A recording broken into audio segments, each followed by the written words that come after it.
off by setting up the premise of the film? I think it's a pretty interesting premise. Basically, it's about a man who, in his life, has sort of lived. I guess you could say this is a person who is a little arrogant, self-centered, has lived in a way without finding love, basically, without giving love or receiving it, really.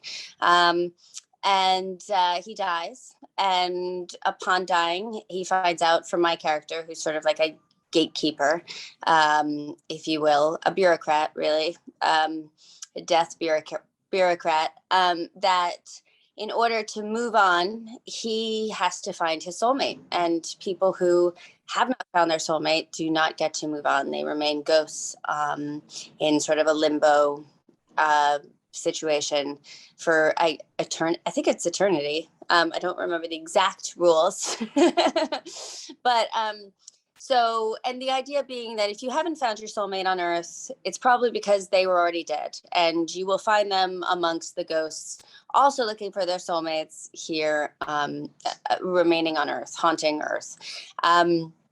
So he has a limited amount of time to do so.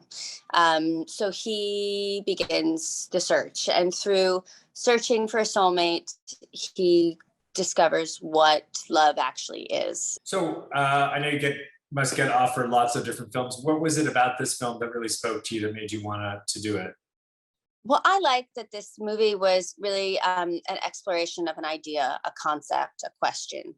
I feel like that was one of the things that made the 70s such an incredible era for cinema. So many movies at that time are really explorations of ideas, questions, searching for the meaning of life, the meaning of love, all of these things.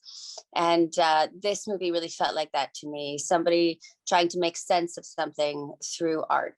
And that's something I always like to be a part of. What do you think the message is about the nature of love? I guess, well, what he learns is that love is reciprocal, love is selfless, love is more than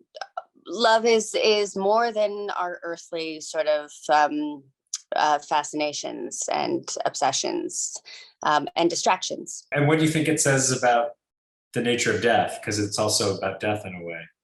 These are big questions, big concepts. I think the idea with death is basically you are left with this feeling that even in death, we are not alone, and death is not the end. And I would say that was the thing I was really left with after watching this film. Did you have a favorite scene or moment working on the film that really you'll think back on this experience? Well, I loved working with Andy. He was so fun. We did a street scene that I really enjoyed, where I sort of tap someone out and they die. I like that kind of power. Call me a megalomaniac, call me whatever you want, but I enjoyed that. So tell us, what other projects do you have coming up? Well, right now I'm in Vancouver. I'm working on a Showtime show called Yellow Jackets with Juliette Lewis. And that's pretty fun. It's sort of like I guess it's horror. It's like a Stephen King feeling kind of drama. And do you like that sort of genre?